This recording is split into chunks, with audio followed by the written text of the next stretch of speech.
in Europe, a man by the name of Rothschild, who claimed to be Jewish, made this statement. He really didn't care who was king or ruler, as long as he controlled the finance. Rothschild had 5 sons, and he sent those sons into different parts of Europe. Yes, sir. Yes. He sent one son to England, one to France, one to Italy, one to Austria, and one stayed at home with the father in Germany. Yes, sir. And they all became a part of the house of Rothschild, but through manipulation of money, the son in England grew up, and that became the Bank of England, the Bank of France, the Bank of Italy, the Bank of Austria, the Bank of Germany. These were central banks that printed the money of these nations that now were in the hands of a family that had spread out with not the intention of doing good, but the intention to become manipulators and controllers of the destiny of the world and nations. Come on. Come on. Go ahead. Europe had many conflicts. Yes. Yes. And the Rothschilds would finance both sides. That's right. Yes, sir. That's right. What you don't understand is that war is a manipulation of money. That's right. You think you're fighting for democracy. A war to end all wars. Let peace reign in the earth. This is the tricky language that the wise and wicked use to trap the poor and the weak. Are you listening? Come on. The house of Rothschild became so strong that even when America was established, they kept through their agents in America trying to control central bank.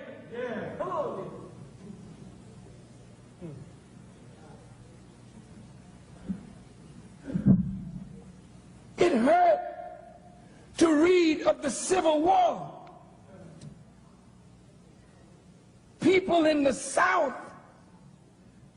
didn't want nobody freeing the slave. That's right.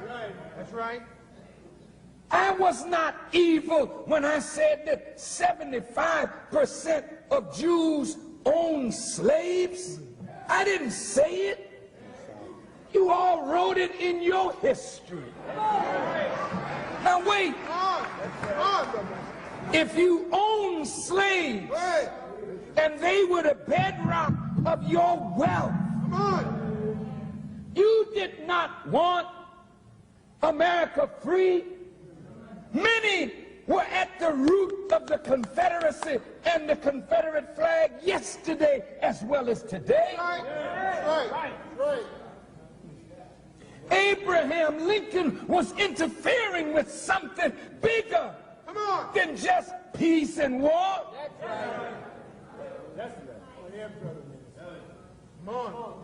Rothschild, through his agents in America, financed the North and financed the South. And more lives were lost of poor people who are idealists, thinking that they're fighting for these noble principles. And all at the same time, you're making the rich richer, but they're enriched at the price of your blood and the blood of your children and the blood of your children's children. Go ahead.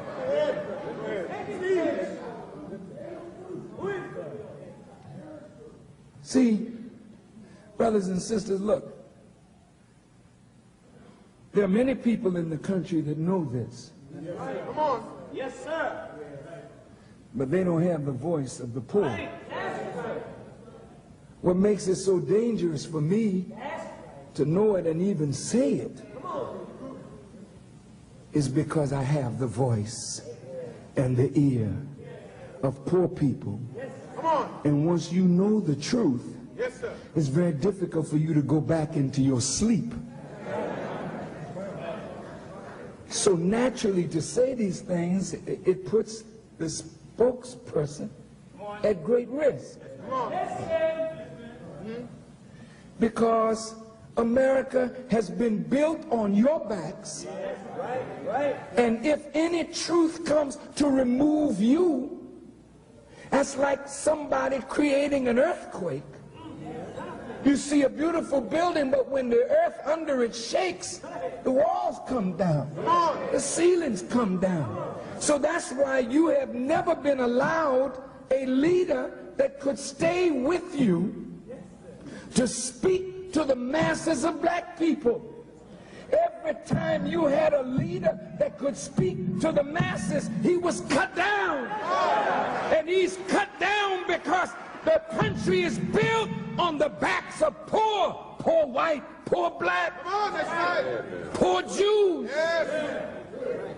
That's right. Come on. Look, brothers and sisters, in 1912, on December the 22nd,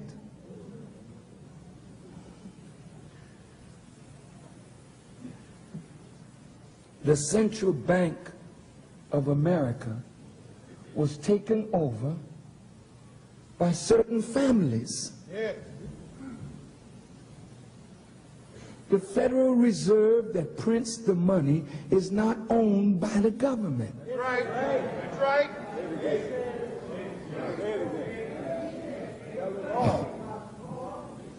Inside the government, betrayal went down. And under the presidency of Woodrow Wilson, who was elected in 1912, Yes. the Federal Reserve System was established. Come on. In 1913, he came. Did you know that at 1912, when Woodrow Wilson was elected,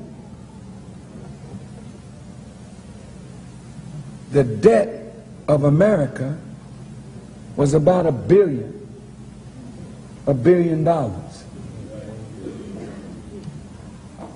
When Woodrow Wilson left office in 1920, the debt had risen 800 times what it was when he came into office. How did that happen? Now you say, well, how does this impact on you in 1995? Can you hold on a few more minutes?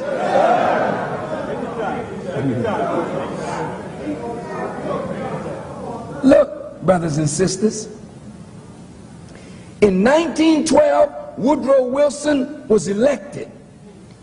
1913, IRS is established. Why was the Internal Revenue established? Because those who took control of the money Come on. knew that they were going to increase the debt of the country. And they had to have a way to recoup the debt. So the revenue was supposed to be a graduated income tax. This is the way it was put before Congress. Which, by the way, a graduated income tax is the second plank in the Communist Manifesto by Karl Marx. And what when you hear the Republicans talking about taking back government and giving it back to the people, it's because the government was moving the country on a socialist trend. Oh man, look. This thing is deep. Yes, sir. Look. Woodrow Wilson comes in, and he's going to keep America out of the war. The war started in 1914. Is that right? Yes, sir. Come on. Woodrow Wilson's second term is in 1916. Come on. He's keeping America out of the war. This is the way they talk when it's time to get elected. But the big boys behind the door, they knew that the only way to increase the debt was to somehow get America involved in the war that was raging in 1914. So through the manipulation of an incident with a ship called the Lusitania, America declared war on Germany. And in 1917, the American soldiers went to war in Europe. And in order to fight the war, America had to borrow money. Come on, that's right. Yes, sir. Come on. So who do you borrow money from? Come on. Who do you borrow? From those who print the treasury bonds. Think of it. Then they put interest on what America borrows. Come on. So the poor people are taxed to pay the interest. Come on, that's right. War over, 1918. Woodrow Wilson leaves office in 1920, and America, that was $1 billion in debt when he came in, is now $8 billion in debt, 800 times. Come on. Think of this. What it was.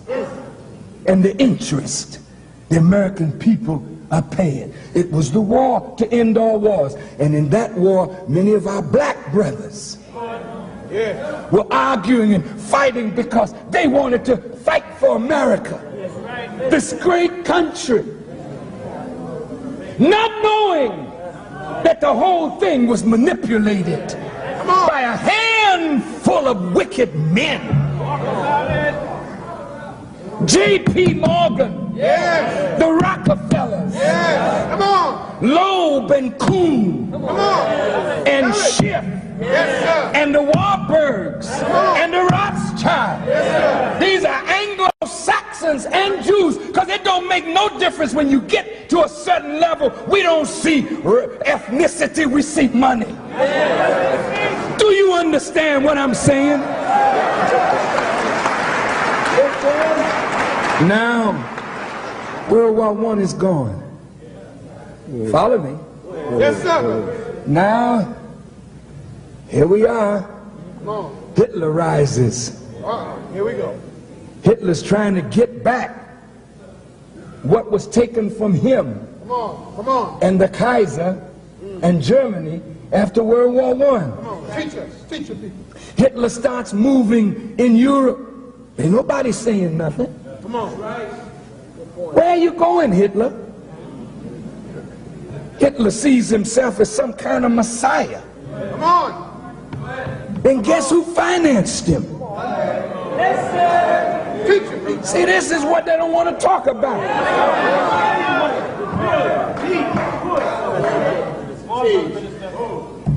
But Warburg and Rothschild, these are Jews. Come on. And some in America financed Hitler. Come on. Come on. Expose it. Warburg, a Jew, can travel in Europe at the height of the war, That's right. sleep in fine hotels, while Jews are being burned in ovens. Now, will a real anti-Semite stand up?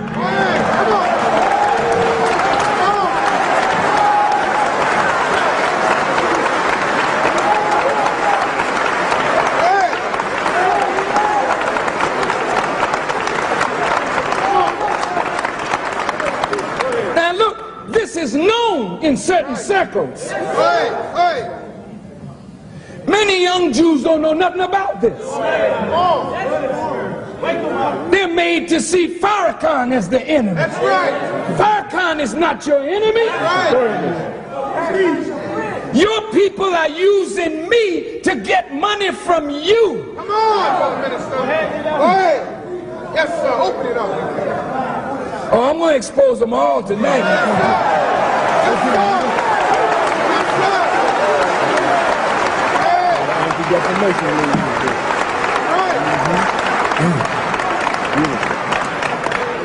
Yes, sir. They say the FBI was set up to catch criminals. Come on. Well, that's true. But the FBI is a criminal organization. Go ahead. Oh, Farrakhan, how could you say a thing like that? Come on. In staid old Springfield. It's the best place to say things like this. In staid old Springfield. The FBI has been a criminal organization. Come on.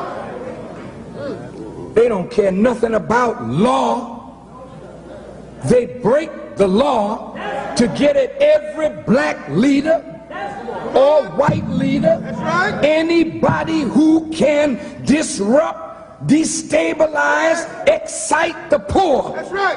Under the name communism, That's right. under the name of any kind of thing they can think of, they come after you. That's right. Listen good now. Yes, sir. Yes, sir. You know the FBI's history, Come on. where we're concerned. That's right. Well documented. Go ahead. Was Mark Clark and Fred Hampton criminals? No, sir. They were members of the Panther Party. Was Marcus Garvey a criminal? No, sir. Was Noble Drew Ali a criminal? No, sir. Was W.E.B. Du Bois a criminal? No, sir. Was Paul Robeson a criminal? No, sir. Was Martin Luther King a criminal? Well, damn it, how could you Come on. have streets named for Martin Luther King Jr. and you hypocrites line up on the 16th and you take ads out in the paper to celebrate the memory of a man that the FBI bugged this hotel, worked against him night and day. Tell me I'm lying. No, sir. They hated Dr. King. What is the real truth of his assassination? They hated Malcolm, and they hated Elijah Muhammad, and they hated the NAACP and the Urban League, and they worked night and day to destabilize every black organization. Now tell me I'm a liar.